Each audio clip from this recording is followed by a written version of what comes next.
godhe maaliif dallante waan hin beekiin natti mufaatte riba rafuu anoo cinqame halkaniif guyyaan boqonnaan dhabeege aeensi eegaan abdiin kutuu si maleen fedhoo amma dhumaattu kootu kootu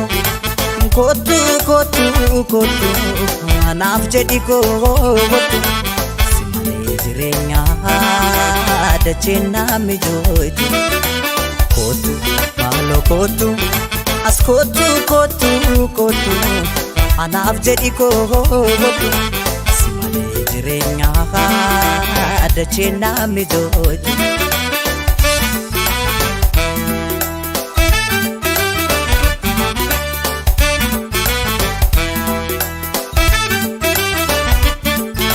amaan dubbannee nama beekutti nati sin beekta otoo naan galiin otoo ani beekin maaliif dallantaa ammas sin eegaa ennufta jedhee nala ilaala otoon deebi'iin achumaa naftee bitaa nagalee amalan mala amaan dubbannee nama beekutti nati sin beekta otoo naan galiin otoo ani beekin maaliif dallantaa ammas sin eegaa ennufta jedhee nala ilaala otoon deebi'iin achumaa naftee bitaa nagalee amalan mala naqatteen deemiin narraa fagaatte otoo ani hin beekin natti mufatte anfiran qabuun ni beekta ture eenyutan obsa anoo si malee kootu maalo kootu maalo kootu kootu kootu anaaf jedhi kootu si malee jireenyaa dacheen naami jooytu kootu maalo kootu as kootu kootu kootu anaaf jedhi kootu si malee jireenyaa dacheen naami jooytu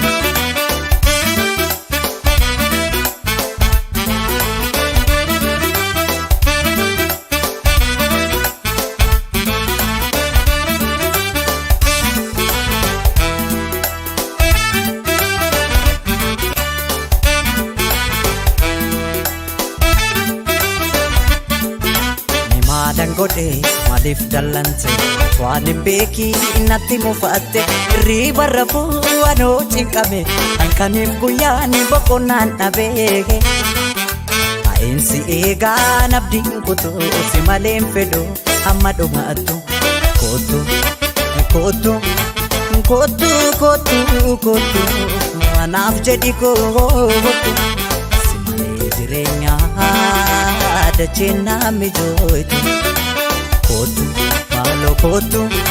as kootu kootu kootu anaaf jedhi kootu si malee jireenyaa dacheen naami jooytu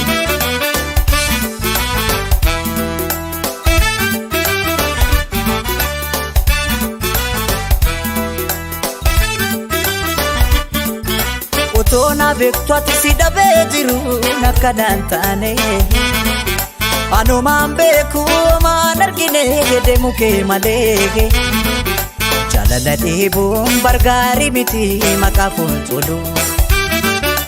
deemte jedhee nagante jedhee hormatoo deessuun annatti hin tolu otoo na beektu ati si dhabee jiru nakkanaan taane anumaan beeku maan argine deemu kee malee jaalala dhiibuun bargaarii miti maqaa fuulduru deemte jedhee wallolle jedhee hormatoo deessuun annatti hin tolu naqatteen deemiin narraa fagaatte otoo ani hin beekin natti mufatte anfiran qabuun ni beekta ture eenyutan obsa anoo si malee kootu maalo kootu maalo kootu kootu kootu anaaf jedhi kootu si malee jireenyaa dacheen naami jooytu kootu maalo kootu as kootu kootu kootu anaaf jedhi kootu si malee Jireenya dunia nan taatu